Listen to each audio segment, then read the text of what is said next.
Audrey Bennett had been sitting alone at a table set for two for over an hour. The candles weren't lit. The small cake hadn't been touched. She'd saved 3 months for this dinner, and the one person she'd invited hadn't come. At 8:15, she reached for her phone. That's when the door opened, and the whole restaurant went quiet. 3 men stepped in first and moved to the sides.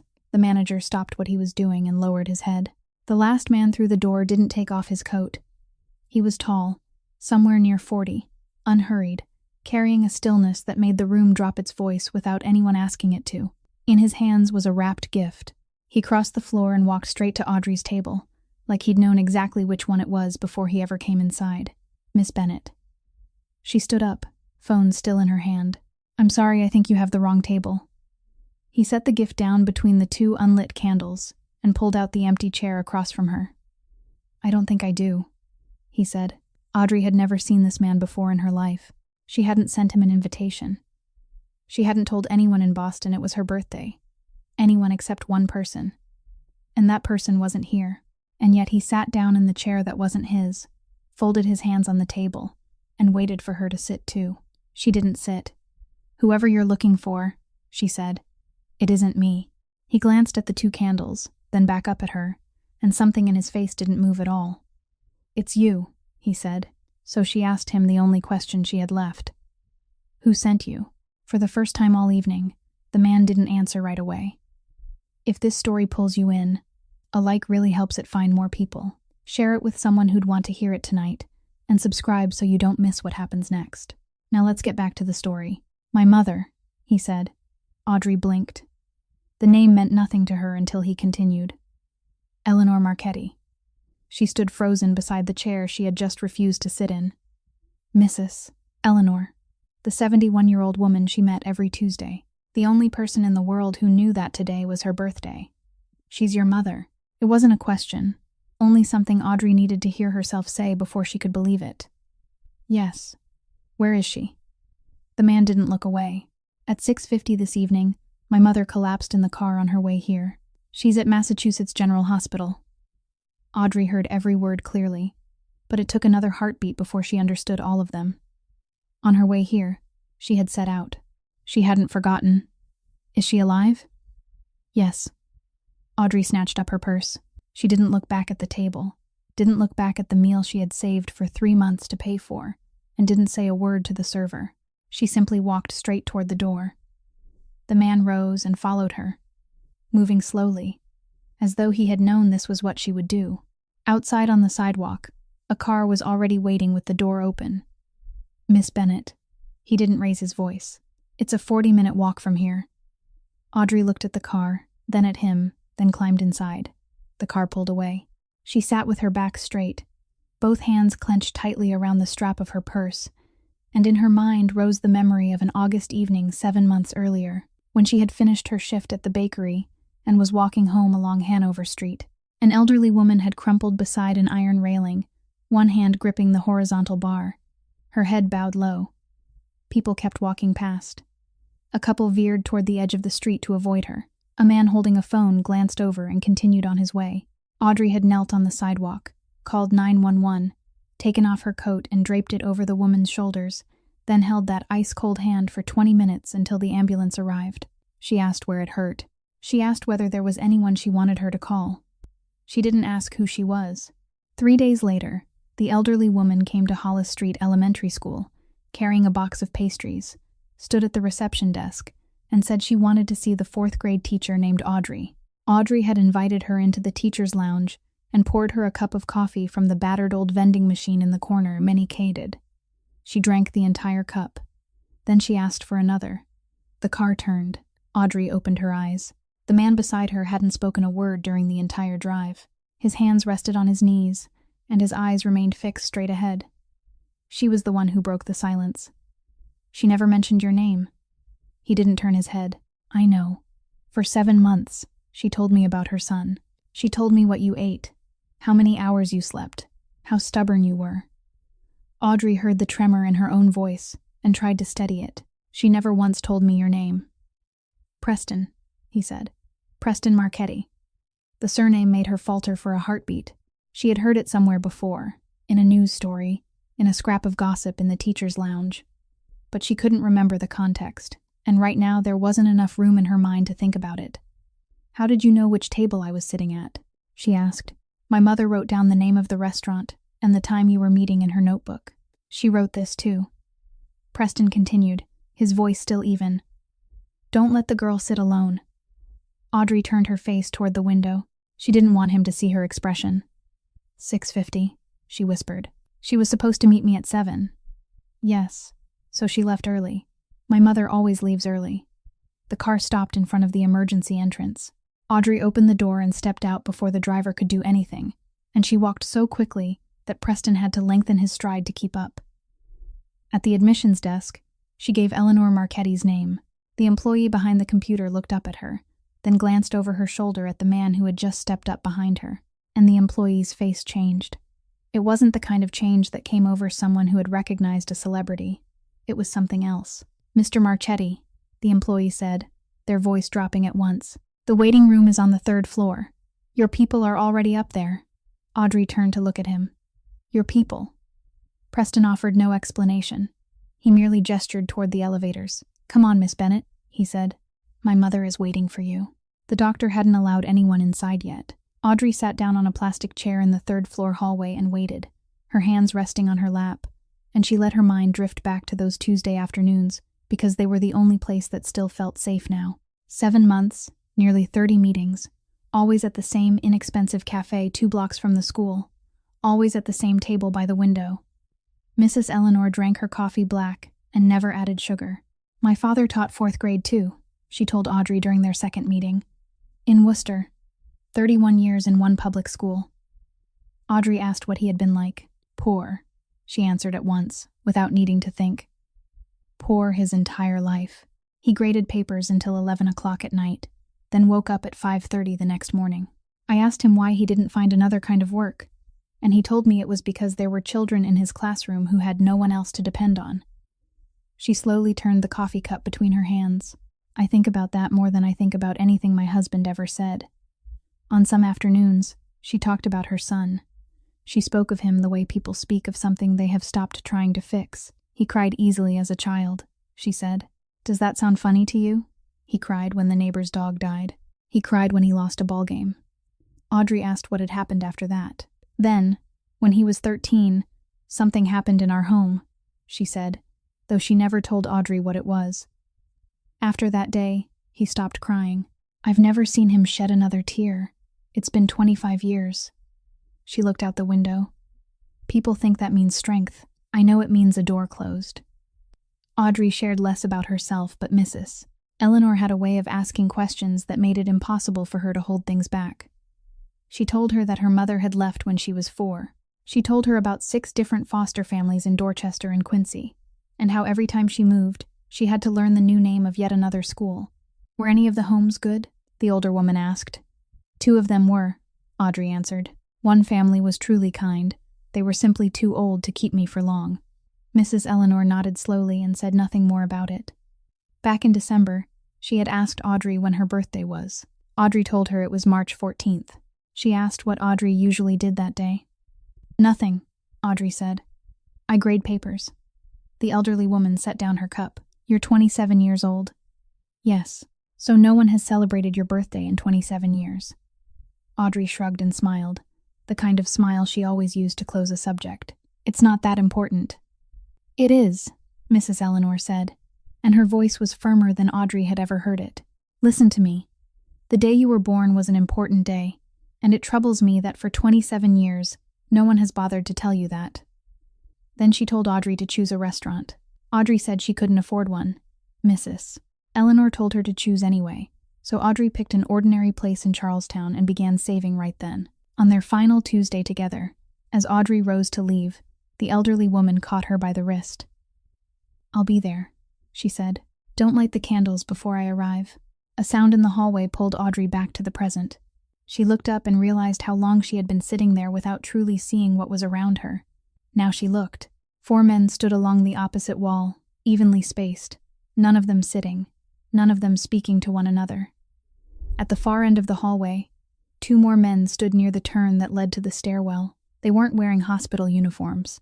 They didn't look as though they were waiting for news about anyone either. A nurse came down the hallway pushing a medication cart, and Audrey watched her stop, take in the corridor, then turn the cart around and head back the way she had come. A few minutes later, 2 other employees passed by, and both lowered their eyes to the floor as they walked past Preston. No one greeted him. No one asked which patient he was related to.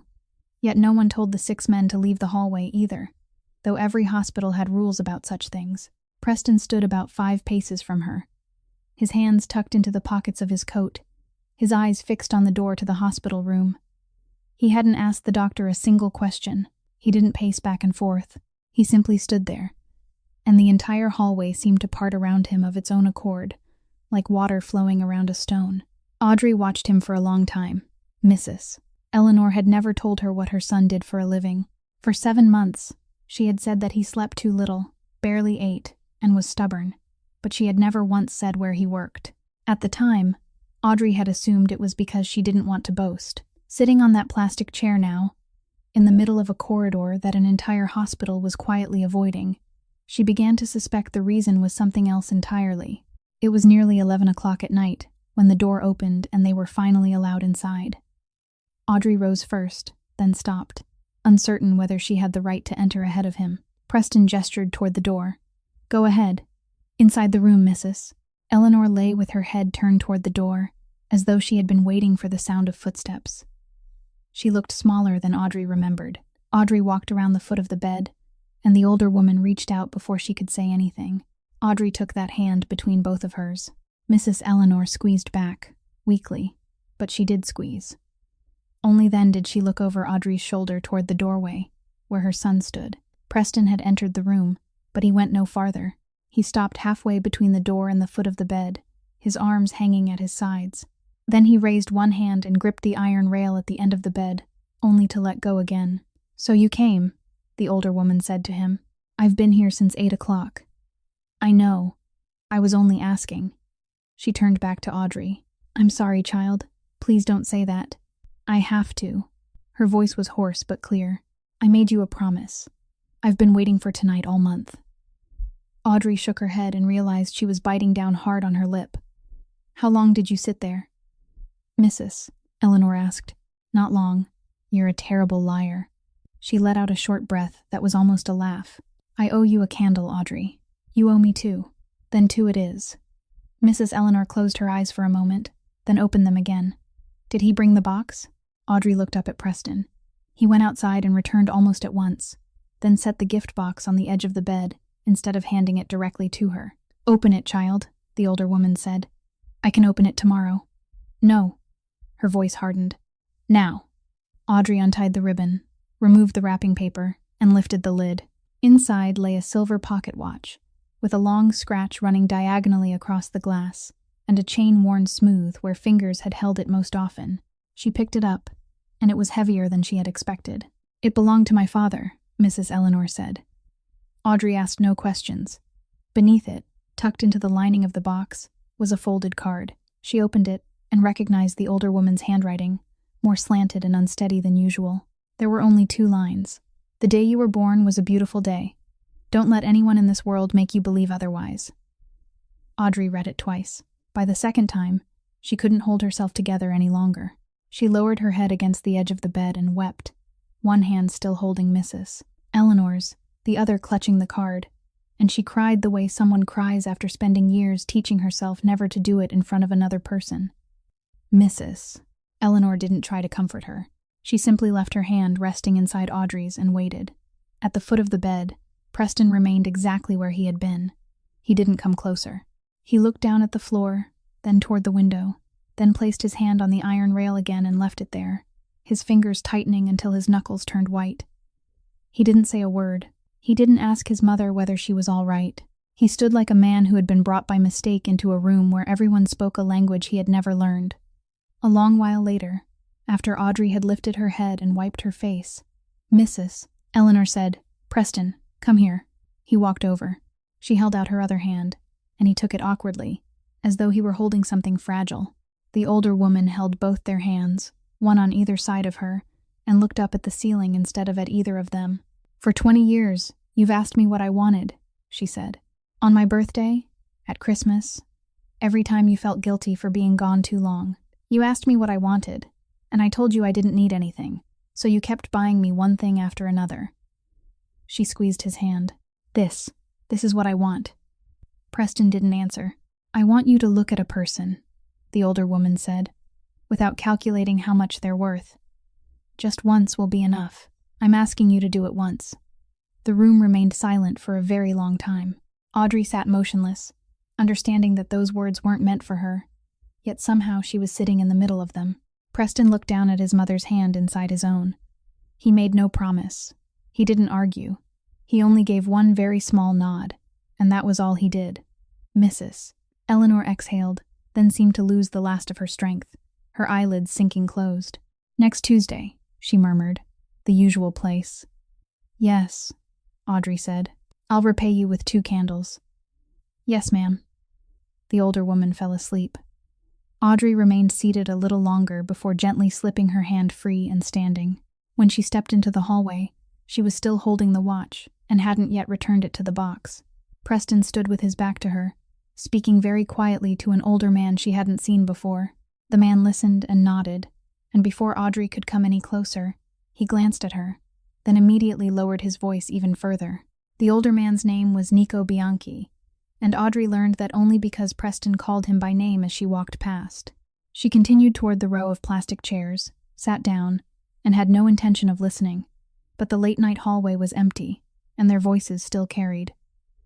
"Tell me," Preston said. Nico opened a small notebook. "The driver called 911 at 6:52. He reported an address on Prince Street, said she was unconscious, and the dispatcher confirmed that an ambulance had been sent." He turned a page. The ambulance arrived at 7:31. Preston said nothing. 39 minutes, Nico said. Still nothing.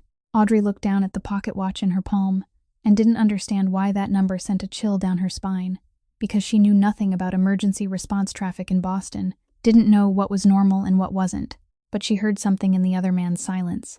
"Do you want me to ask the hospital?" Nico said. "They may have been overwhelmed that night.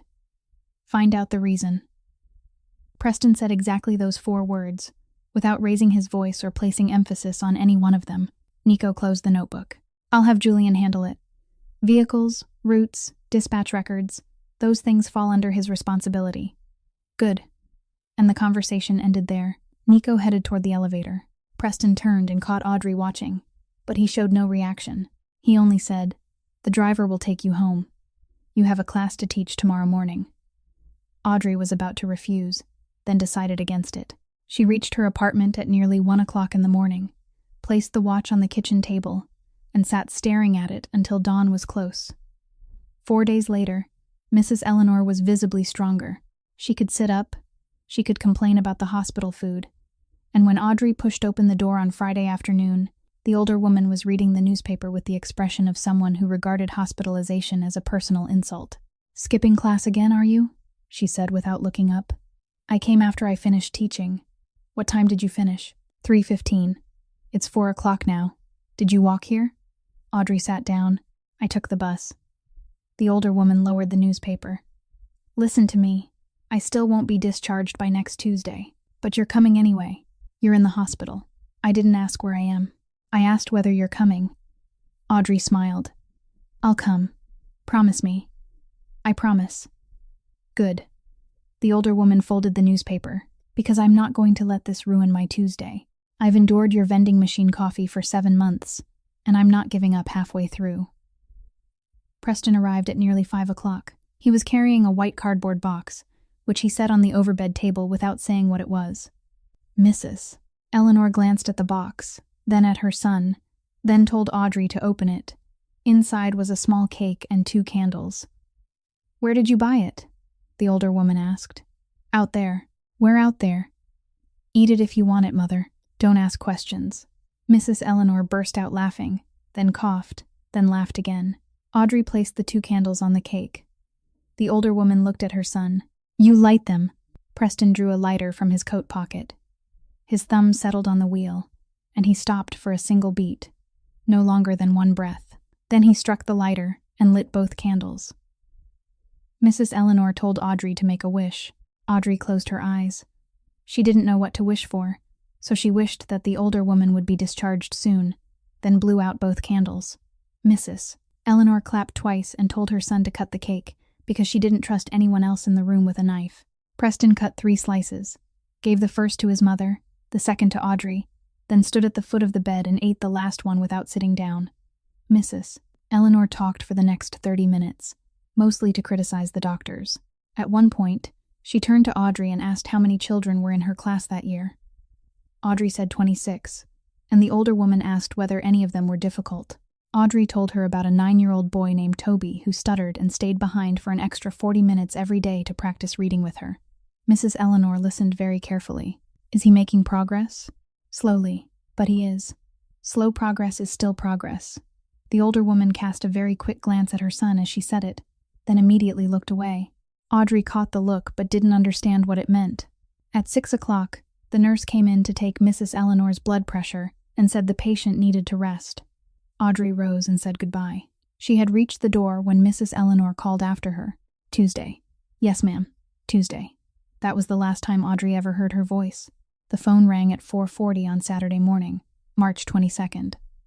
Audrey reached through the darkness and answered before she was fully awake. Is this Miss Bennett? It was an older man's voice, and she recognized it at once, though she had heard it only once before. This is Nico Bianchi. Yes. Mrs. Marchetti passed away at 4:10 this morning. Audrey sat up in bed. She heard herself repeat 4:10, as though confirming the number might somehow change what it meant. Yes, her heart. Yesterday she was sitting up and reading the newspaper. I know, Nico said. I was there too. Audrey asked nothing more. She thanked him, then sat motionless on the edge of the bed for a long time, both feet resting on the cold floor. Then she stood, dressed, and left the apartment. It was still dark when she reached the hospital. On the 3rd floor, the hallway was filled with people in dark clothing, far more than there had been the night she sat there with the watch in her hand. They stood in clusters along both walls. No one was crying, no one spoke loudly, and every one of them looked up when the elevator doors opened. Audrey walked down the hallway toward the door to Mrs. Eleanor's room. A man stepped away from the wall and moved across her path. Where are you going? I'm going in to see Mrs. Eleanor. Who are you? I'm her friend. The man looked her over from head to toe, taking in the old coat, the walking shoes worn down at the heels, and the canvas bag slung across her body. This is a family matter, he said. Go home. Audrey didn't move. She didn't say anything more either, because she knew there was nothing she could say that this man would be willing to hear. They stood facing each other, and several of the people leaning against the walls behind them began turning to watch. Then the door to the hospital room opened, and Preston stepped into the hallway. He said nothing to the other man. He merely looked at him for about 2 seconds, his gaze as flat as if he were looking at a chair that had been placed where it didn't belong. The man stepped back once, then again, until his back was pressed against the wall. No one in the hallway said a word. Preston turned to Audrey. There was nothing on his face. No redness in his eyes, no weariness, nothing at all. You were the last person who made my mother laugh, he said. Go in. Audrey stayed inside for 10 minutes. When she came out, no one stopped her again, and the entire hallway watched in silence as she walked its full length to the elevator. The funeral was held on Thursday morning, March 27th, at a Catholic church in the North End. Audrey arrived 20 minutes early and intended to sit in the last pew, close to the exit. A young man in a suit stood in the center aisle and stopped her. He asked her name, listened to her answer, then said, Please come with me, and led her straight to the front. He pointed to the first pew. Audrey said she could sit in the back. He merely shook his head and remained where he was until she sat down. Everyone in the first pew bore the name Marchetti, and she was the only one who didn't. She sat 4 seats away from Preston. Throughout the service, he didn't look at her even once. He didn't bow his head. He never raised a hand to his face. He sat with his back straight from beginning to end, like a man waiting for a formality to be completed. But someone else was watching her. Across the aisle in the second pew sat a man in his 50s, his hair neatly combed, both hands resting on his knees, his posture rigid throughout the service. He didn't join in the hymns. He didn't bow his head when everyone else bowed theirs. He watched Audrey. It wasn't a passing glance, and it wasn't by accident. Every time she looked up, his eyes were already fixed on her, and when she met his gaze, he didn't turn away. He only tilted his head slightly, as though confirming something to himself. At the end of the service, when everyone rose, Audrey quietly asked the woman beside her who he was. "Julian Crane," the woman said. "He's worked with this family for a very long time, since Mr. Marchetti was still alive." When Audrey reached the church steps, someone called her name. A man of about 65 carrying a leather briefcase introduced himself as Harold Finch, the attorney handling Mrs. Marchetti's estate. "Miss Bennett, there's something I need to discuss with you." "Yes. You need to attend the reading of the will, next Thursday at 9 o'clock in the morning, at our office on Federal Street." Audrey thought she had misheard him. "I believe you have the wrong person, sir." "I don't. Mr. Finch, I was only her friend. I knew her for 7 months. I'm not family." The older man looked at her for a moment, then opened his briefcase, took out a business card, and handed it to her. "Mrs. Marchetti didn't think so," he said. Then he fastened the briefcase again, inclined his head in farewell, and walked down the steps. Audrey stood there holding the business card, reading the name printed on it again and again, without truly seeing any of the letters. 7 months, nearly 30 cups of vending machine coffee, 1 small cake in a hospital room, and 2 candles the older woman had never had the chance to repay in full. Audrey looked up and saw Julian Crane standing at the bottom of the steps, about 15 paces away, his hands clasped behind his back, though she had no idea how long he had been there. He didn't approach her. He said nothing. He merely looked down at the business card in her hand, then lifted his eyes to her face, before turning and walking toward the line of waiting cars. On Thursday morning, April 3rd, Audrey arrived at the office on Federal Street 20 minutes before her appointment and waited in the lobby because she didn't dare go upstairs early. It was 5 minutes to 9 before she finally entered the conference room, and everyone in the room turned to look at her. The conference table was long, with 17 members of the Marchetti family filling the seats on both sides. No one greeted her. The only empty chair was at the far end of the table, the most distant seat in the room, and Audrey sat down there with her bag resting in her lap. Preston sat on the opposite side, the entire length of the table between them. He didn't look at her. Julian Crane sat midway down the row on the right, one hand resting on a stack of papers of his own. Harold Finch opened his briefcase and began reading at exactly 9 o'clock. The first section was long and dry. The Beacon Hill house was left to Preston. A sum of money went to the church. 3 separate bequests went to 3 grandchildren. Money was left to the housekeeper who had worked for Mrs. Marchetti for 22 years. Each time a name was read aloud, someone in the room gave a quiet nod. Then Finch turned the page. Article 11, regarding Miss Audrey Bennett. The entire table fell silent. "I leave to Audrey Bennett, my father's writing desk, currently located in the east room on the 2nd floor of the Beacon Hill house. I also leave her the sum of $40,000 to pay in full the college tuition debt the child never told me about, though I knew she had it." Audrey sat frozen. $40,000 was the exact amount she owed, not $1 more or less. She had never told anyone that number. Around the table, the tension eased. Someone leaned back in his chair. A man seated near the head of the table exhaled sharply and glanced at the person beside him, and both of them gave a faint shrug. That was all. An old desk and $40,000. They had feared far more than that. Audrey opened her mouth to say she wouldn't accept it, but Finch had already turned to the next page. Article 12, regarding the Ashmont Trust. The woman seated beside Julian jerked her head up. The Ashmont Trust is a charitable trust established by Mrs. Eleanor Marchetti in 1996, with assets currently valued at $240 million. Chairs shifted around the table. Finch didn't look up. The trust's assets include 11 buildings in Boston and the surrounding area, acquired by Mrs. Marchetti between 1979 and 1994, using the inheritance she received from her father and profits reinvested from those same properties. The older man paused, then read the next sentence, which Audrey immediately understood had been written by Mrs. Eleanor herself. "I am stating this clearly so that no one will have cause to argue about it later. My husband never contributed a single cent to this trust. Not because he didn't want to, because I wouldn't let him." No one laughed. The Ashmont Trust is legally and financially separate from every other operation, asset, and individual within the Marchetti family. The trust isn't part of the estate to be divided among the heirs. The trust isn't owned by Mr. Preston Marchetti. The man in his 80s, seated at the head of the table, turned to look at Preston. Preston didn't move. He remained in exactly the same position he had held at the beginning, both hands resting on the table, his eyes fixed on Finch. He didn't ask a single question. Article 13, Finch said, regarding the Board of Trustees. Audrey could hear her heart pounding in her ears. The Ashmont Trust will be governed by a board of 3 trustees. First, Mr. Harold Finch. Second, Mr. Preston Marchetti. Third, Miss Audrey Bennett. A chair toppled over. Julian Crane sprang to his feet. What did you just read? Finch looked up over his glasses. I read Article 13. Who is she? Miss Bennett is the person Mrs. Marchetti appointed. She knew this woman for a matter of months. 7, Finch said. Mrs. Marchetti stated that clearly in the records. Julian remained standing. I've worked with this family for 30 years. Are you telling me she placed $240 million in the hands of an elementary school teacher no one in this room has ever met? I'm telling you that every expenditure from the trust requires at least 2 affirmative votes out of 3.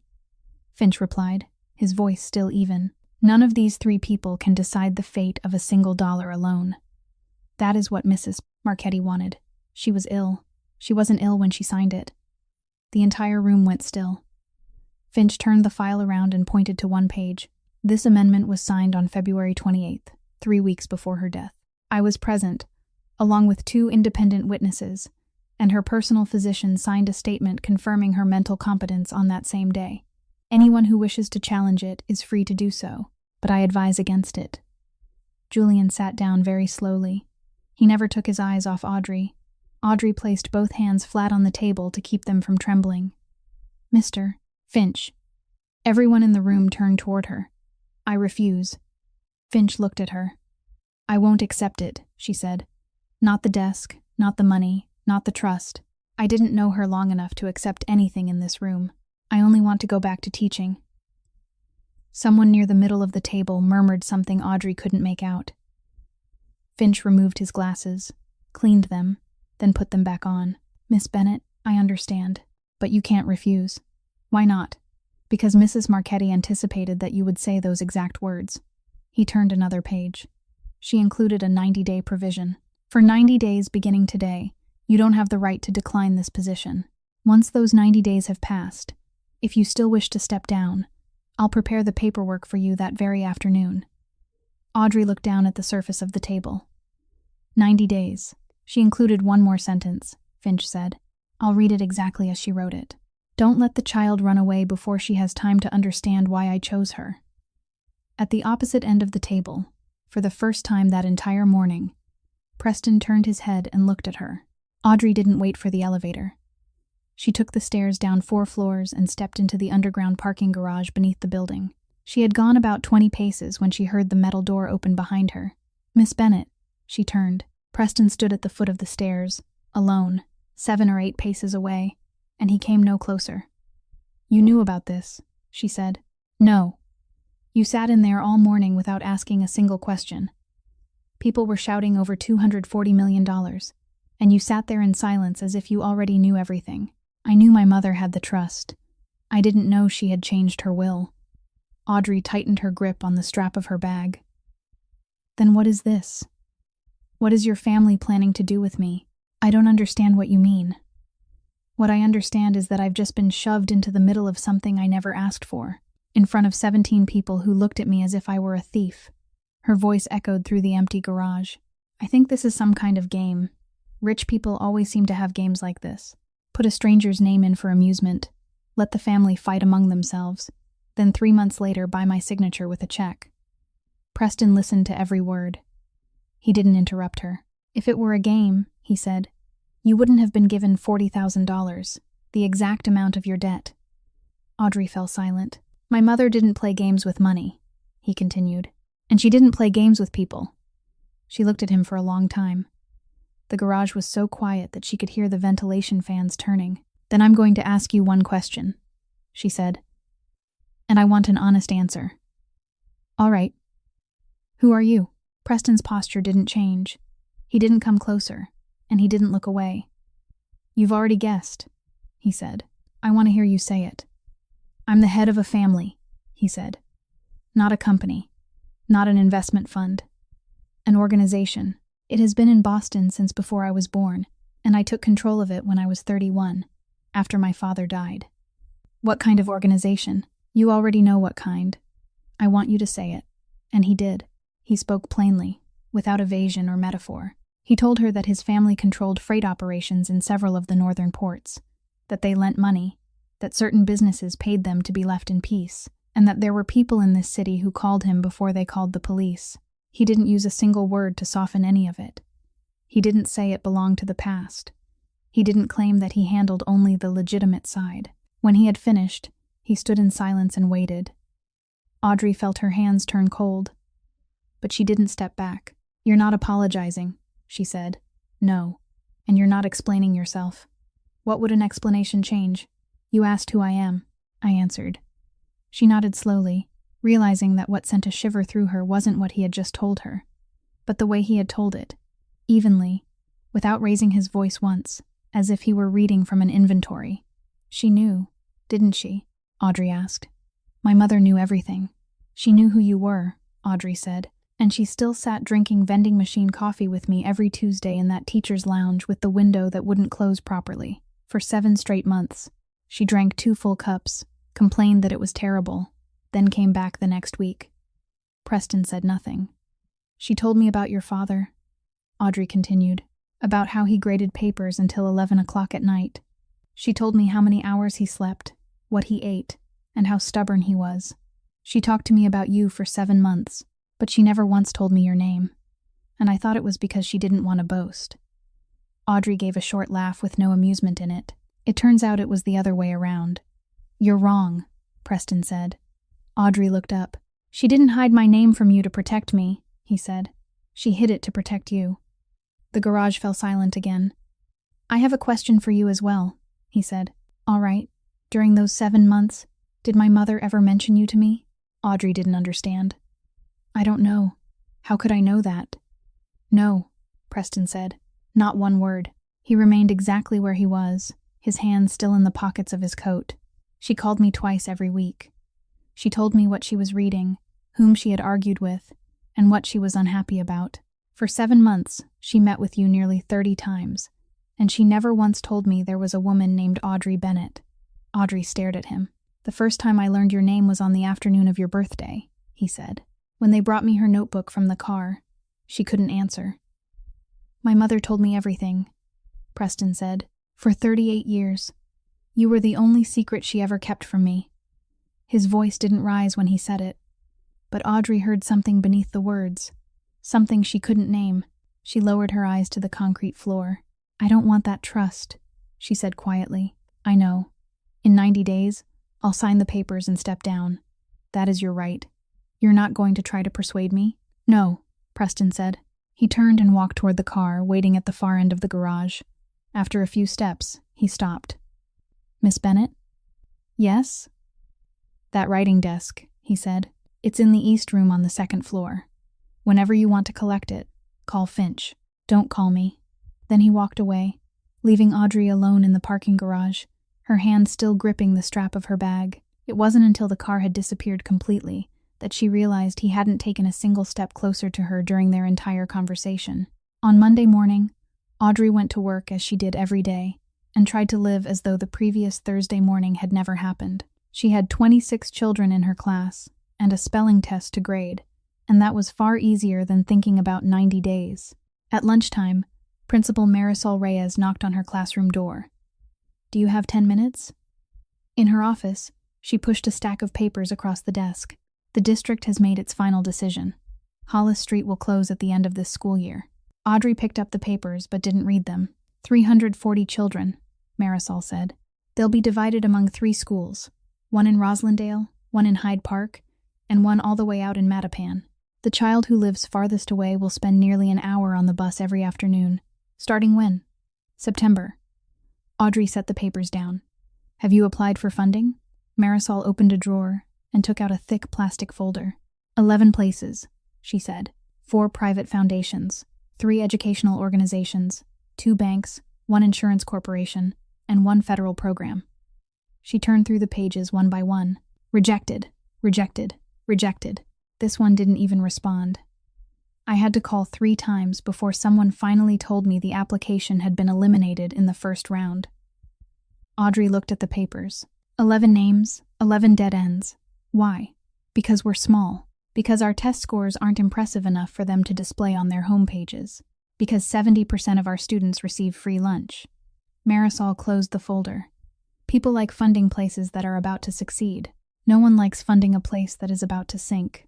That afternoon, after the dismissal bell rang and the classroom had emptied, Toby Whitaker remained in his seat at the front of the room as he did every day.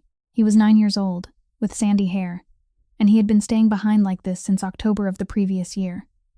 Audrey pulled over a chair and sat beside him. What page are we on today? PP page F. 41. All right, read slowly. I'm not timing you. Toby opened the book. The first sentence took nearly a minute. At the third word, he stopped. His throat caught around a sound that wouldn't come out. His face reddened, and his fingers began tapping against the edge of the desk. Audrey didn't prompt him. She didn't read the word for him. She simply placed one finger beneath it and waited. Toby exhaled, tried again, and this time, the word came free. There, she said. Keep going. They did this for 40 minutes every day, 5 days a week, and had done so since October. Back then, Toby needed 4 minutes to read a single sentence. Now he needed 1. Some days, only 40 seconds. No one at the school district knew that number because there was no column for it on any statistical report. At 4 o'clock, his mother arrived to pick him up. Denise Whitaker worked shifts at a grocery store and was always 15 minutes late, and she always apologized. Miss Bennett, I've made you wait again. You're not making me wait. I stay because I want to. Denise stood in the classroom doorway, watching her son put his books into his bag. Last year, he refused to read in front of the class, she said softly. He said he'd rather take a 0. Last week he volunteered. Audrey didn't know what to say. Don't laugh when I tell you this, Denise said. He reads to me every night before bed. He says he's practicing, so Miss Bennett will be happy. After mother and son had gone, Audrey remained seated in the empty classroom. 340 children. September. She thought of Toby boarding a bus at 6:45 in the morning to travel to a school where no one would know how long it took him to finish a sentence, and where no one would stay behind for 40 minutes because no one was paid to do it. She took out her phone, then put it away again. The following evening, Marisol called her at nearly 9 o'clock. Are you still awake? Yes. I just came from a meeting with the city's public property department.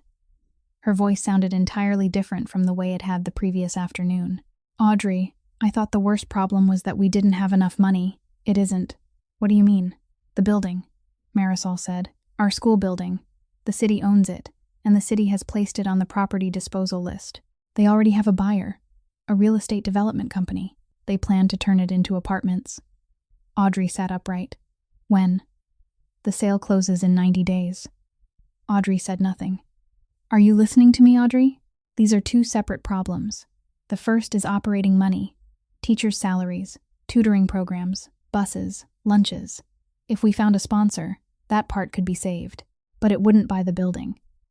So even if we had the money, Marisol said, we still wouldn't have anywhere to teach in September. They're selling the building. Audrey stood and walked to the window. 90 days. It was the second time she had heard that number in less than a week, and this time it hadn't come from an attorney in a conference room while 17 people stared at her. Have you tried talking to the city? She asked. I have. They said the school is closing anyway, so what would be the point of keeping an empty building? Marisol exhaled. They aren't wrong. That's the worst part. The call ended. Audrey stood at the window for a very long time. Then she went into the kitchen, opened a drawer, and took out the business card Harold Finch had given her on the church steps. She sat down at the table, placed the card in front of her, and stared at it until dawn. It took Audrey 4 nights to prepare the proposal. She did it exactly the way she prepared every proposal she submitted to the district, with tables, figures, and source citations, without a single line of pleading. On Saturday morning, she printed 2 copies, placed them in her bag, and took the subway to the North End. Finch had given her the address after listening to what she wanted, remaining silent for a moment, then telling her to go there without calling first. A man stood at the entrance. He looked at her, asked her name, then nodded and opened the door. There were 2 more men in the hallway, and both merely stepped aside to let her pass. On the second floor, a third man stood outside the office door, and he asked no questions either. He simply knocked twice, then opened the door and let her in. No one stopped her. No one searched her bag. Audrey understood that someone had given orders in advance, and she understood that it meant Preston had known she was coming, perhaps even before she herself had decided to come. Preston sat behind his desk. He gestured toward the chair across from him. Audrey sat down, opened her bag, and placed one copy of the proposal in front of him. "I'm asking for 15 minutes, she said. "Go ahead." She turned to the first page. Hollis Street Elementary School in Charlestown.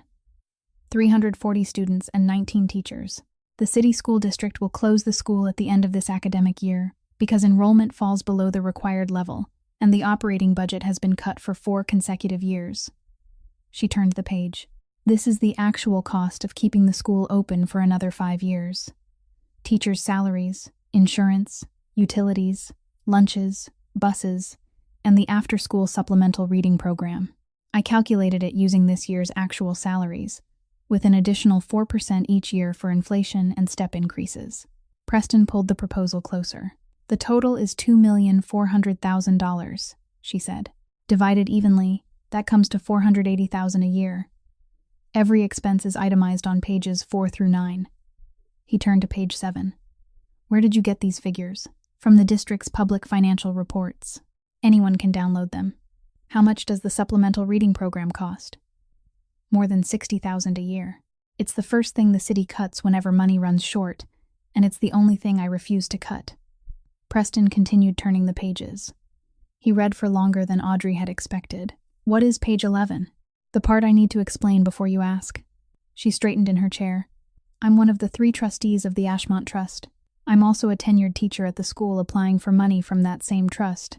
That is a conflict of interest. Under Massachusetts law, it isn't a minor matter. And even if there were no law, it would still be wrong."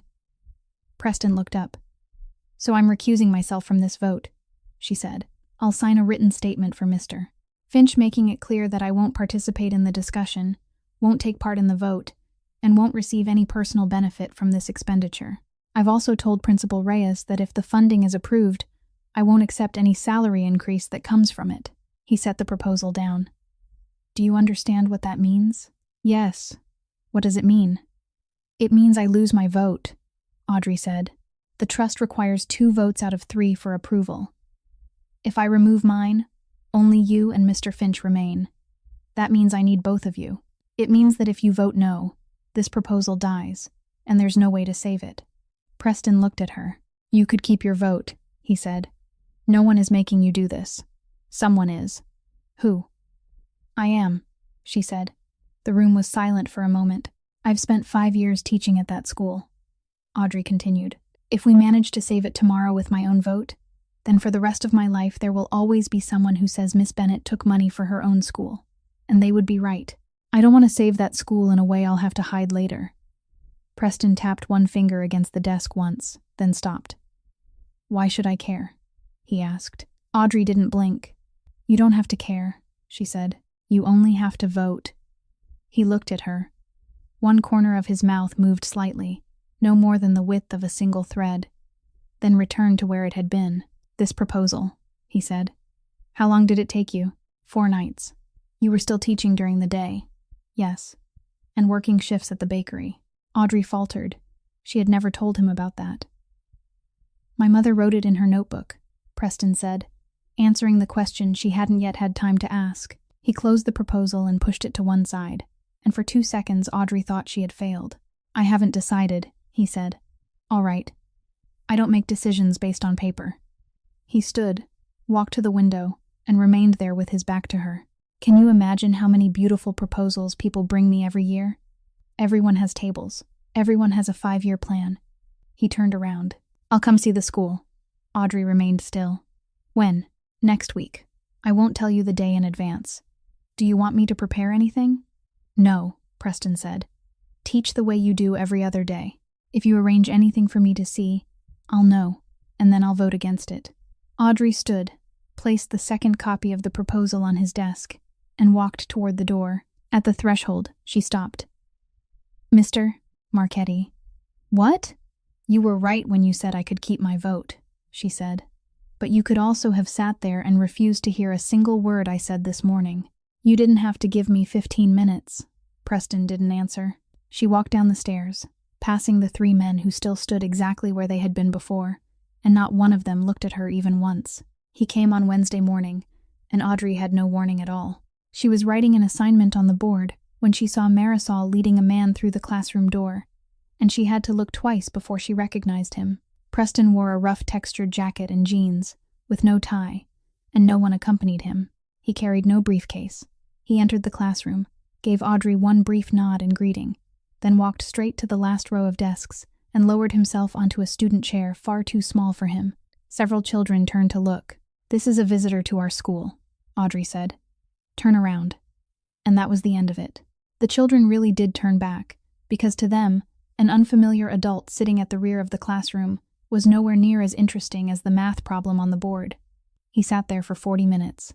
Audrey taught the rest of the math lesson, then moved on to reading, and she did exactly as he had instructed. She didn't change her lesson plan, didn't call on the strongest students, and didn't perform for him. One child had forgotten his notebook. 2 children whispered to each other, and she had to stop and remind them to pay attention. Another asked a question that had nothing to do with the lesson, making the whole class laugh, and it took nearly 3 minutes to settle them down again. Preston wrote nothing. He merely sat there with his back straight and both hands resting on the tiny desk before him. At noon, the class went down to the cafeteria. Audrey brought her lunchbox as she did every day and sat at the end of one of the long tables with the children. One boy sat with his hands on the table and nothing in front of him. Audrey noticed, but she didn't ask why, didn't say anything aloud, and didn't call anyone over. She simply opened her lunchbox, divided her sandwich in half, placed one half and the apple on the boy's tray, then continued eating what remained, while talking to the child on her other side about the game the night before. No one at the table paid any attention. Clearly, it happened so often that it no longer seemed remarkable. Preston stood at the far end of the cafeteria with Marisol. "How long has Miss Bennett taught here?" he asked. 5 years, Marisol said. "She came here straight out of college. Has she ever asked to transfer?" "No, but she has received offers." Marisol looked down the row of tables. "Twice. Once from a private school in Brookline, and once from a school in Wellesley. Both offered twice what she earns here, classes of 15 students, and a dedicated teaching assistant." "She turned them down?" "Both times. The second school even called me to ask whether I was pressuring her to stay." Marisol folded her arms. "I told them I had nothing with which to pressure her. I pay her $30,000 less a year than they would." That afternoon, after the dismissal bell rang, Preston still hadn't left. He stood in the hallway behind the glass classroom door, while Toby Whitaker remained at his desk inside, as he did every day. Audrey pulled over a chair and sat beside him. "What page would you like to read today?" "Miss Bennett." Toby held the book in both hands. I want to read a whole page." "The whole page?" "Yes." "All right. I'll sit right here." He began. The first sentence took more than 30 seconds, and he became stuck once. The second went more smoothly. By the 4th sentence, Audrey realized that not all the children had gone home. 4 or 5 of them were standing in the classroom doorway, and not one of them made a sound. Toby kept reading. He stumbled on the 9th line, stopped, breathed, then tried again, and made it through. By the time he reached the final line, the doorway was crowded with children, and when Toby finished the last word and closed the book, they applauded. His face turned bright red, and he lowered his eyes to the desk. Audrey stood, walked around to the other side, then crouched in front of him until her eyes were level with his. "Toby." He looked up. "Do you see?" she said. "No one is born broken." Toby smiled, the open smile of a child who hadn't yet learned to hide. The children in the doorway rushed inside, and one of them gave him a light punch on the shoulder. For the next 2 minutes, the classroom was as loud as a marketplace. In the hallway, Preston turned and walked away. He didn't say goodbye to Audrey. He said nothing to Marisol. He walked the length of the hallway, descended the stairs, and passed through the school gates. And no one in the schoolyard knew who the man walking past them was. That evening, at 8:15, Harold Finch called Audrey. "Miss Bennett, I'm notifying you in accordance with official procedure." The trustees have just voted on the funding proposal for Hollis Street Elementary School. Audrey rose from her chair. You recused yourself from the vote. I received your written statement on Monday and placed it in the official record. That left 2 votes. Yes, I voted in favor, Finch said. I stated my reason for the minutes. This is the finest proposal I've read in the 3 years I've held this position. The figures have sources, the costs are substantiated, and not a single expense has been invented. Audrey couldn't speak. Mr. Marchetti also voted in favor, Finch continued. He gave no reason. She sat on the edge of the bed. Then that means 2 out of 2, the old man said. The $2,400,000 has been approved. I'll send the official notification to Principal Reyes tomorrow morning. He paused. Miss Bennett, I'd like to add one thing that falls outside official procedure. Yes. You gave up your own vote. That means the final decision rested entirely on his. Finch spoke slowly. You understand, don't you? From this point forward, if anyone asks why your school received that money, there will be only one name in the official record answering that question. Audrey looked out the window. I understand, she said. Good, Finch replied. Congratulations.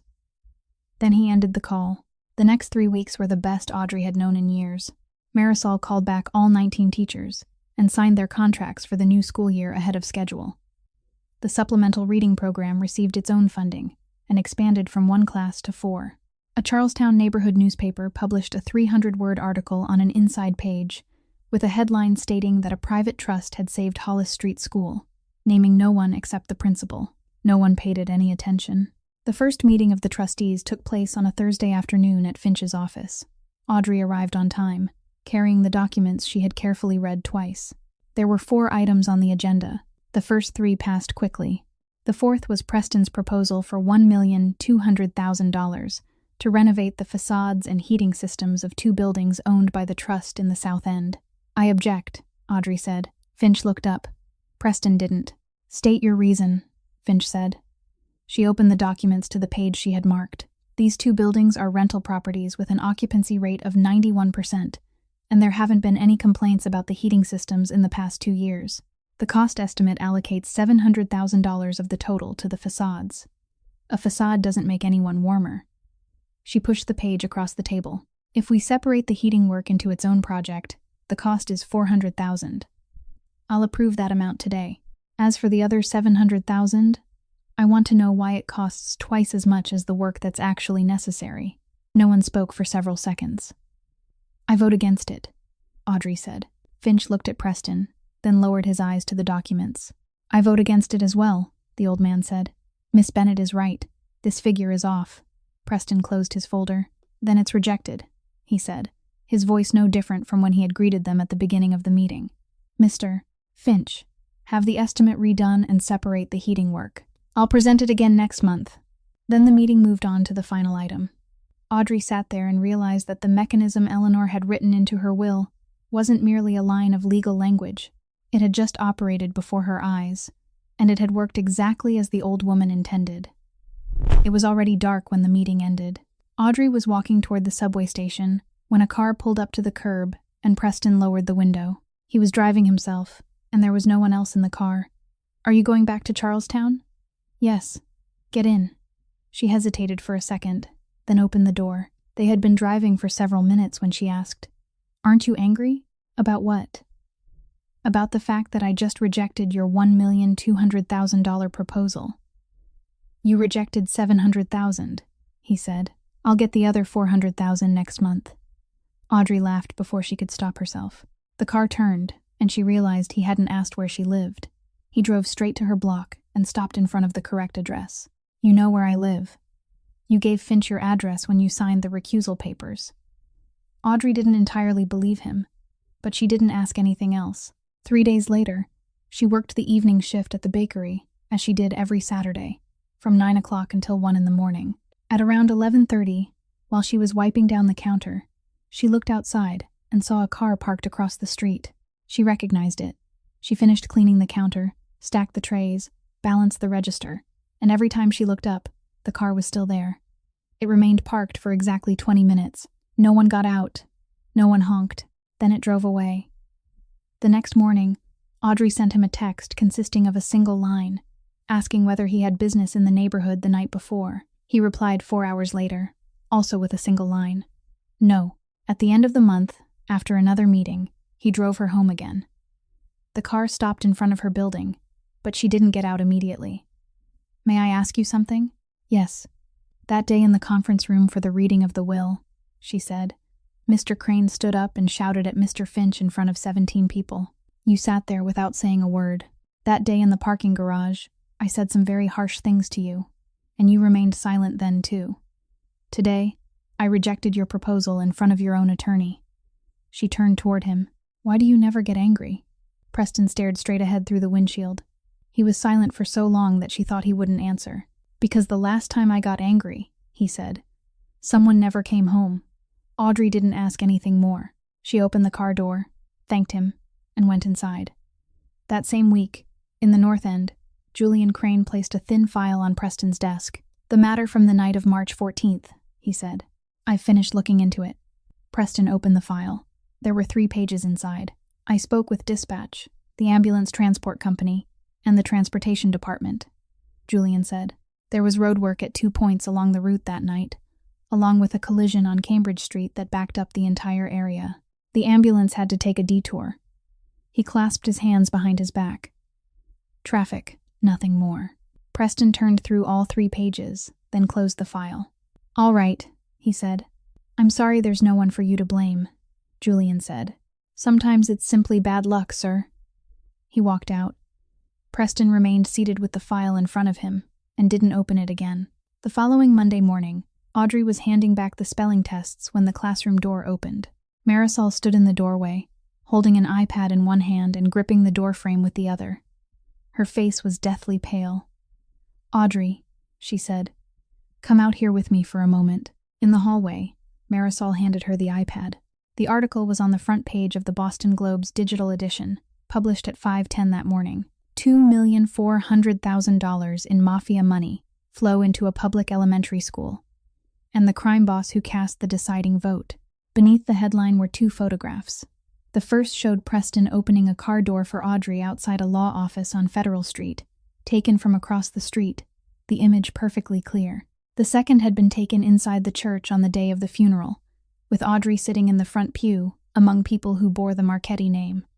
Audrey read the entire article. It was nearly 2,000 words long, and didn't accuse her of a single thing. It merely laid out the events in order. Preston Marchetti was the head of the oldest criminal organization in the North End. His mother had died in March. 3 weeks before her death, she had amended her will to place a 27-year-old elementary school teacher on the board of a trust worth $240 million. That teacher had then submitted a funding proposal for the very school where she taught. She had recused herself from the vote, which meant the money had been approved by the votes of 2 men, with Mr. Marchetti casting the deciding vote. Every sentence was true. Not one of them was false.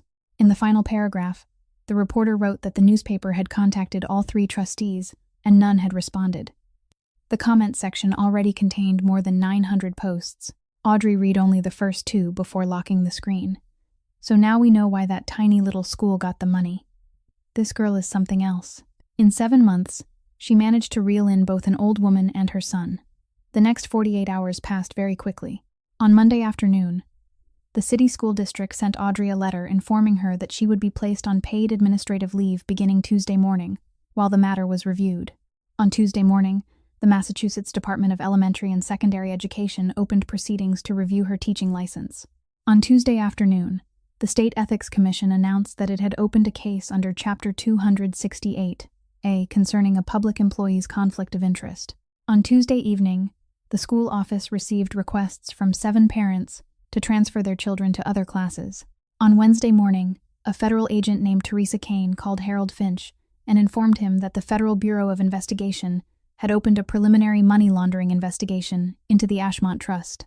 That same Wednesday morning, Denise Whitaker came to the school office and signed the papers to transfer Toby to another class. Marisol called Audrey to tell her, before she heard it from someone else. Did she say anything?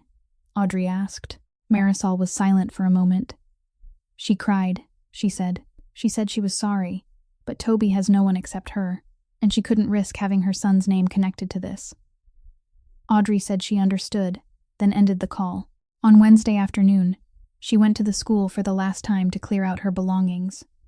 She had been instructed to do it after 4 o'clock, when all the students had gone home. She brought 2 cardboard boxes. She took the alphabet chart down from the wall, packed the 45 books in the reading cabinet that she had purchased with her own salary over the course of 5 years, and removed the sign bearing the names of 26 children from the classroom door.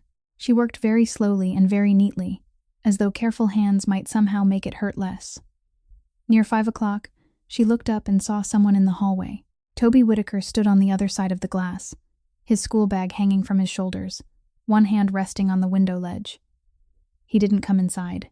The classroom door was closed, and he didn't open it. His mother stood about 10 steps away at the end of the hallway and didn't come any closer. Toby reached into his bag, took out his reading book, and held it at eye level so Audrey could see. He opened it to a page, pointed at the page, then nodded twice. Audrey set down the stack of books in her hands. She raised her thumb. Toby smiled, closed the book, and put it back in his bag. He waved once, then turned away. His mother held out her hand, and the two of them walked down the hallway together.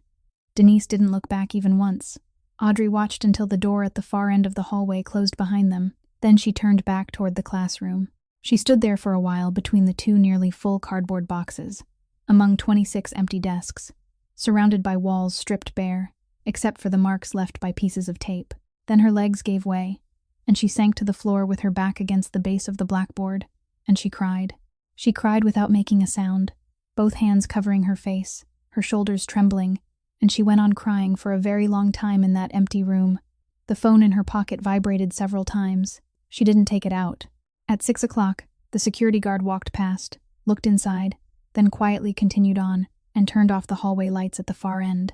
Audrey remained on the floor until darkness had settled completely. Then she stood, wiped her face with her sleeve, carried the 2 boxes to the door, switched off the classroom light, and closed the door behind her.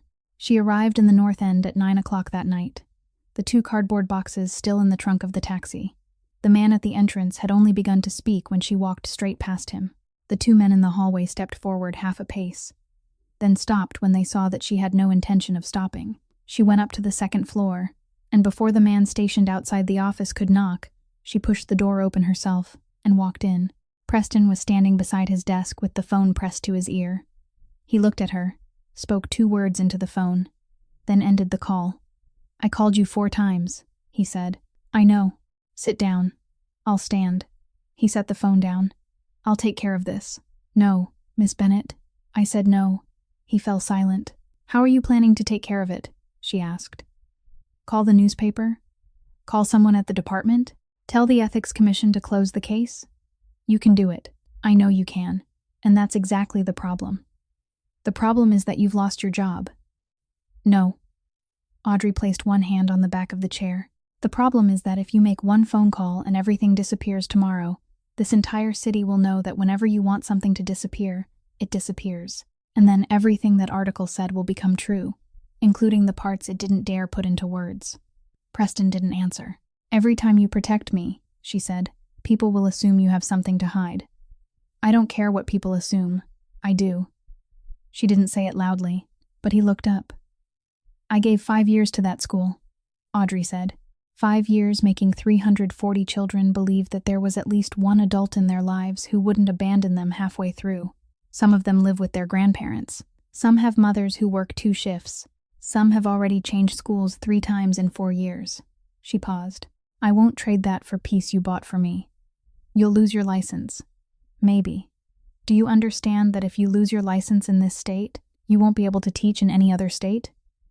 "I understand. Then what do you want?" Audrey looked directly at him. "I don't want you to save me," she said. "I want transparency." The room remained silent for a very long time.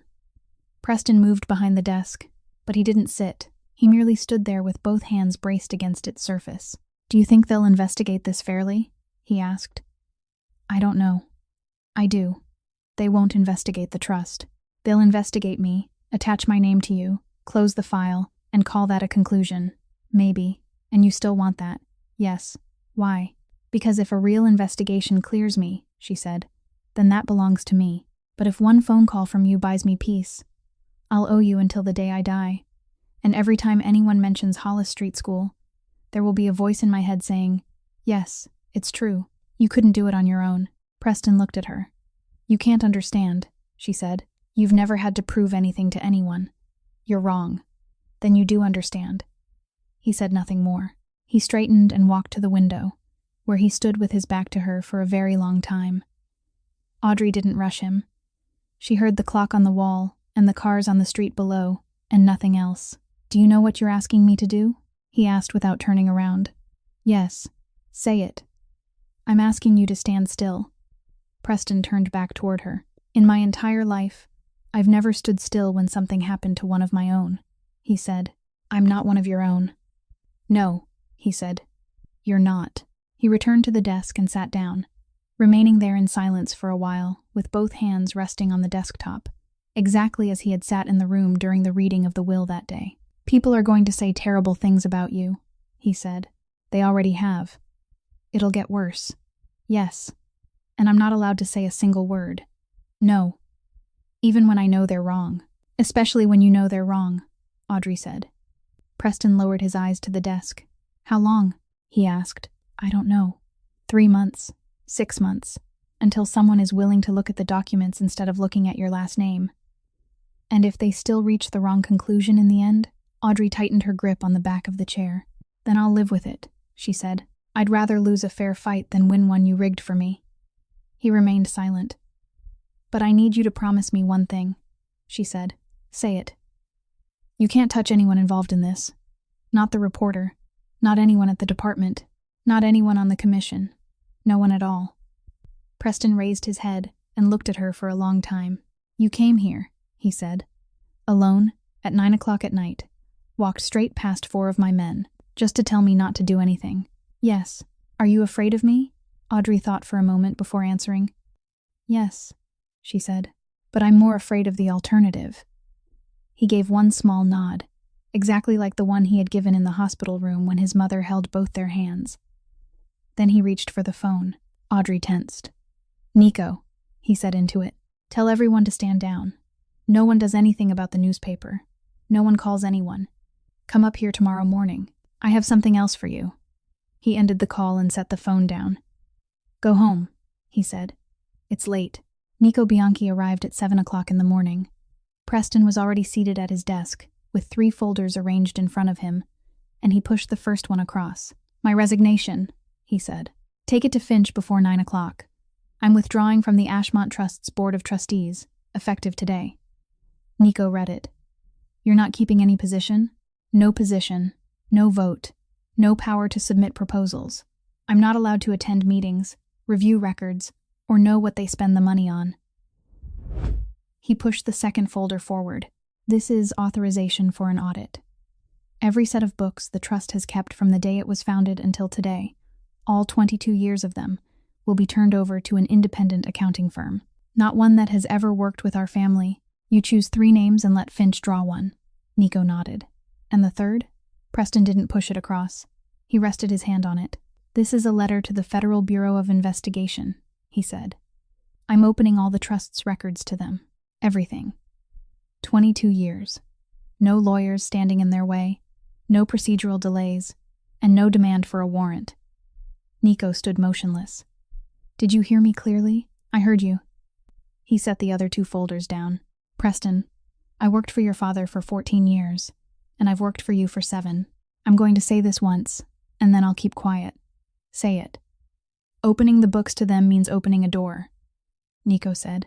They'll tell you they're only looking at the trust, but their people will sit inside those records for 6 months, maybe a year. They'll see names. They'll see buildings. They'll see who rents the ground floor of that property in the South End, who pays in cash, and where that cash comes from. He paused. That door won't ever close again. Once you open it, it stays open all the way to the end. Preston looked at him. I know, he said. Nico remained there for several more seconds, then picked up all 3 folders. At the door, he turned back. Because of the teacher? No, Preston said. Because of my mother. By noon it was all done. That afternoon, Preston's office issued a statement. It was 3 sentences long. There was no press conference. No one standing before cameras to read it. only a written statement sent to every newsroom at the same time. The Ashmont Trust belonged to my mother. I no longer have any authority over it. Examine everything. It was the only time in Preston Marchetti's life that he ever said anything publicly. That night, close to 11 o'clock, Audrey's phone vibrated. She was sitting on the living room floor between the two cardboard boxes she still hadn't opened. She looked at the name on the screen for a while before answering. "Have you read it?" he asked. "Yes." "Then you know." "You didn't discuss it with me. It wasn't your decision." Audrey leaned her back against the wall. She could hear him breathing on the other end of the line, but nothing else. No cars, no voices, nothing at all. "The Ethics Commission called me this morning," she said. "They've scheduled an interview for Friday of next week. They said I should have an attorney. Do you? I have $3,800 in my bank account." He said nothing. "Don't," she said. "I haven't said anything. I know what you're going to say." She gave a very short laugh. "You're going to offer to pay for my attorney. I was going to tell you to call Finch. He doesn't take my money." Audrey fell silent. She lifted one hand and rubbed her eyes. "Let me ask you something," she said. "Ask. If they reach the wrong conclusion, if next week they say I violated Chapter 268A, suspend my license, and erase my name from the list of teachers in this state." She drew a breath. "Will you fight for me?" The other end of the line went silent. Then he spoke. "No." Audrey closed her eyes. She sat there on the floor of her apartment, the phone in her hand, and something inside her chest seemed to fall. "I won't fight for you," Preston said. "I'll make sure they fight fairly." She opened her eyes. "Because if I use what I have to make you win," he said, "then the people accusing you were right." Audrey couldn't speak. She remained silent for a long time, and he said nothing more. "You're the most infuriating man I've ever met," she said. "I've been told that before." She laughed, and then she realized she was crying, and she let the tears remain because he couldn't see them. "Get some rest," he said. "Next Friday is still a long way off." "Yes." "Miss Bennett." "Yes?" "That day when you were sitting on the classroom floor," he said. Audrey's head snapped up. "My men were outside the schoolyard that afternoon," Preston said.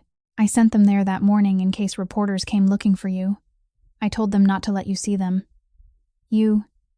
I didn't interfere with anything," he said. "I just didn't want anyone pointing a camera through the classroom door at that moment." She tightened her grip on the phone. "As of today, I no longer have a vote in that trust," he said. "You and Finch make every decision. If anyone asks you anything about me, tell them the truth. All of it. You don't have to protect me from anything. You know what they'll use it for." "I know." "Then why are you still telling me to speak freely?" "Because you asked me to stand still," Preston said. "I'm standing still." 3 days later, Audrey came home close to 7 o'clock in the evening and found the door to her apartment slightly ajar. She stood in the hallway for a moment before pushing it open. The place wasn't badly disturbed. The kitchen drawers had been pulled out, the closet had been opened, and several books on the shelf had been shoved aside. Her laptop was still on the dining table. Her wallet was still inside the canvas bag hanging behind the door, with more than $200 in cash untouched. The silver pocket watch was still in its box beside the bed, and no one had laid a hand on it. She walked through the apartment and couldn't find anything that had been taken. Then she went into the small room. Eleanor's father's desk stood against the wall, the old oak desk Finch had arranged to have brought over from the Beacon Hill house the month before. Its center drawer had been forced open, the wood splintered around the lock, with broken fragments still scattered across the floor. The 2 side drawers were untouched.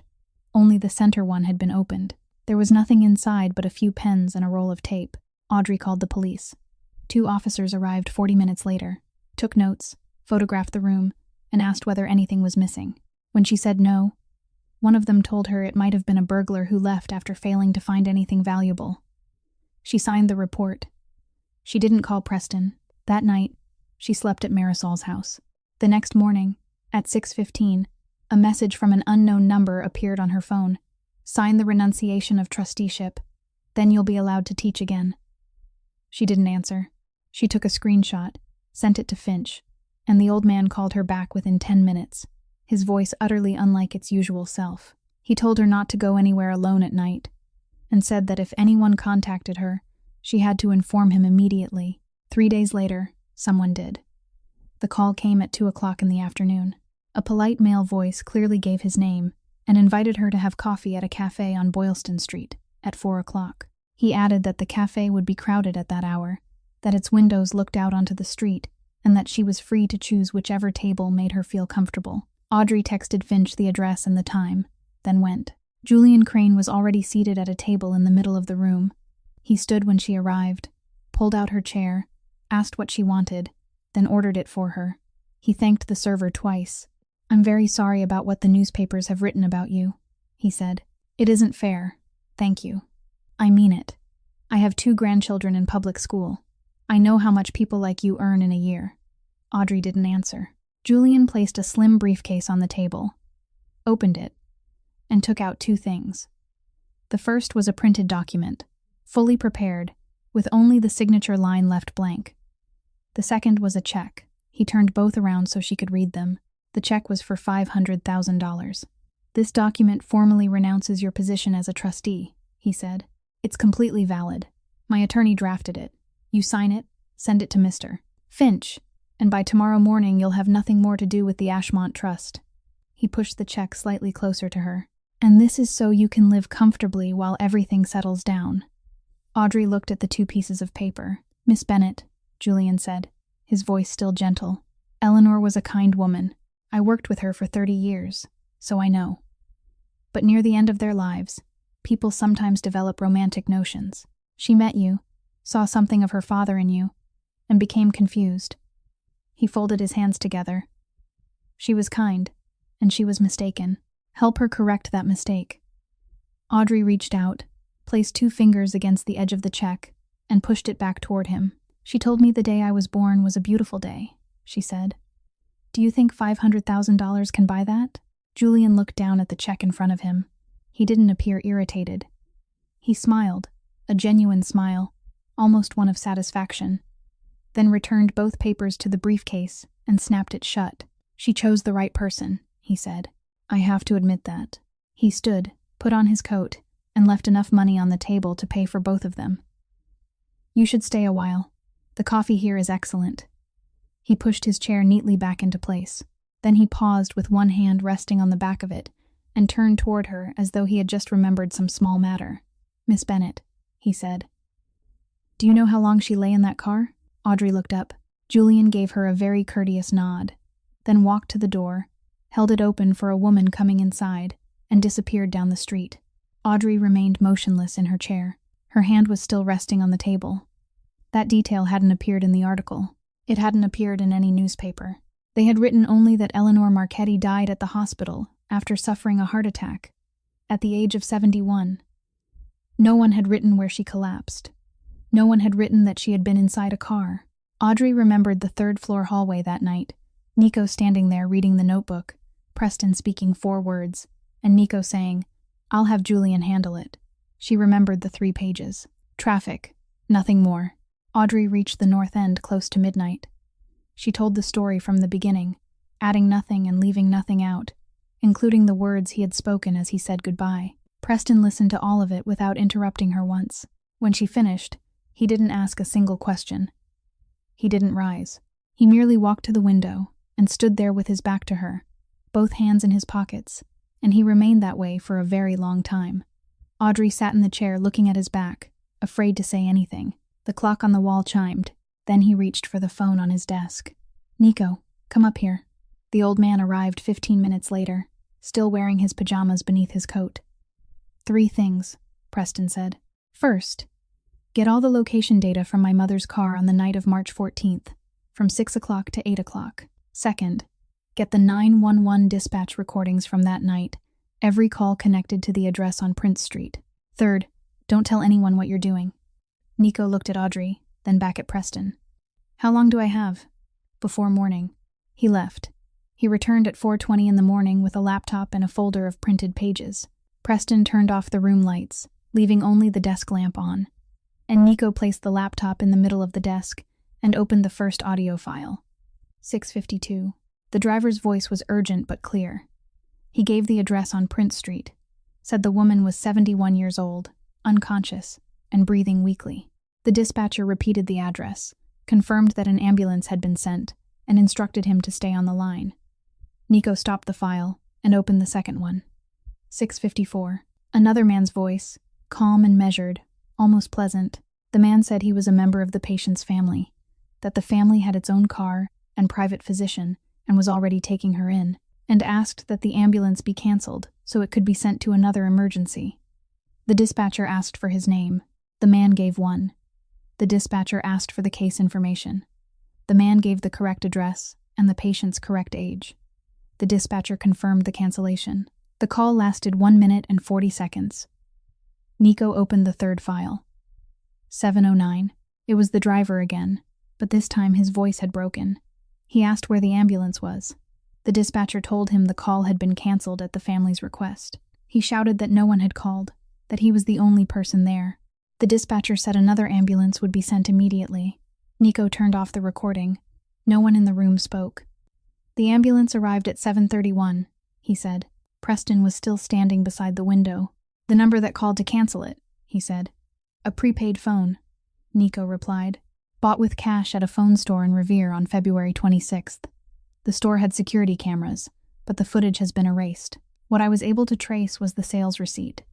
He turned to a page in the folder and placed it on the desk.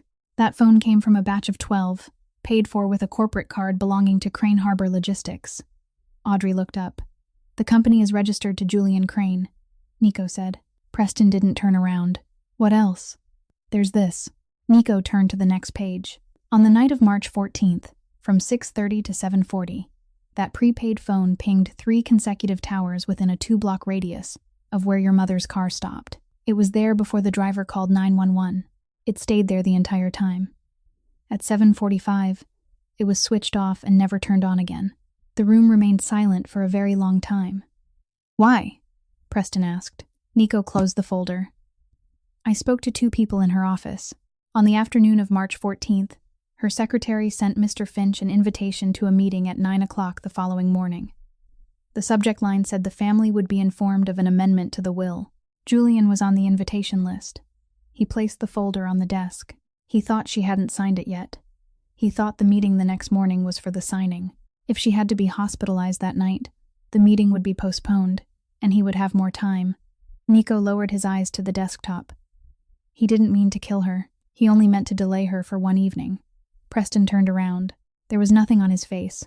No flush, no pallor, not a single muscle twitching. He walked to the desk, picked up the folder, turned through every page from beginning to end, then placed it back exactly where it had been.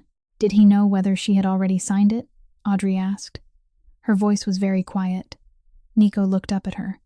She signed it on February 28th, he said, 4 days before he bought the phone. 14 days before that night. He paused. She had signed it 3 weeks earlier. He delayed her by 39 minutes over something that was already done. Audrey rose. She walked to the door, opened it, stepped into the hallway, and made it 3 steps before stopping. Then her back came against the wall, and she slid down until she was crouched on the hallway floor with both arms wrapped around her knees. 39 minutes. The old woman had sat in that car with a gift box in her lap, on her way to a restaurant in Charlestown where a table had been set for 2 and 2 candles waited unlit. She had left early. She always left early. In the room behind Audrey, no one turned on the lights. Nothing shattered. There was only Preston's voice saying something very softly to Nico. Too softly for Audrey to hear. And then, absolute silence. By 5 o'clock in the morning, the entire organization knew. Men arrived and filled the downstairs hallway. But no one spoke above a murmur. Nico stood in the study with Preston, and he said only one thing. All you have to do is nod. Preston didn't nod. He sat behind the desk with one hand resting on the folder, and for 20 minutes, he said nothing. Audrey came in close to 6 o'clock. She walked past Nico, approached the desk, and placed the silver pocket watch on the wood directly in front of Preston. She told me that you stopped crying when you were 13, she said. She didn't tell me why, but she did tell me what she wanted more than anything else in this world. Preston looked up. She wanted you to be the first man in this family to die of old age, Audrey said. She said nothing more. She turned and left the room, and she didn't wait in the doorway to see what he would choose. At 6 o'clock that morning, Preston made 2 phone calls. The first was to Special Agent Teresa Kane. He arranged to meet her at 9 o'clock at the federal office. and he arrived on time, alone, carrying 2 boxes of records. The first box contained the dispatch recordings, the location data, the receipt for the batch of phones, and the Crane Harbor Logistics Company records. The second contained files documenting 6 years of his family's transportation operations, with his own name appearing on nearly every page. Kane stared at the second box for a long time. "You understand that you're putting your own neck in the noose?"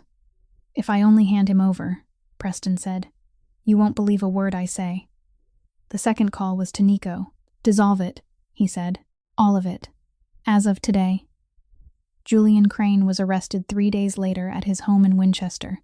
In the morning, in full view of his neighbors, he was charged with manslaughter arising from reckless conduct and interference with emergency services. 4 weeks later, the independent audit results were released. The Ashmont Trust was clean. In 22 years, not $1 had come from an illegal source. The Hollis Street School grant application had been scored anonymously by an independent review panel before Preston Marchetti even knew it existed.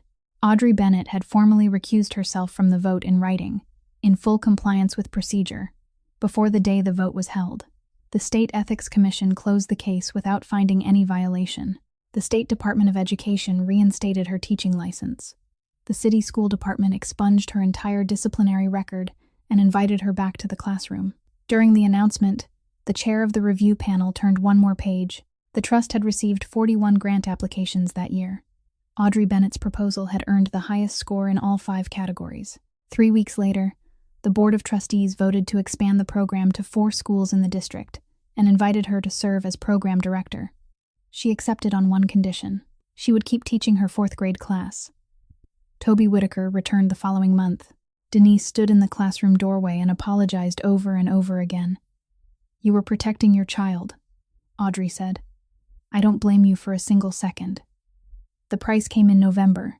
Preston Marchetti accepted a plea agreement carrying 26 months in federal prison, forfeiture of all related assets, and a permanent ban from taking part in business management. The day before he left, he gave Audrey a small box.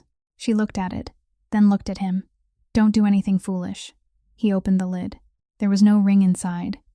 There was a brass key and a piece of paper folded into quarters. She unfolded it.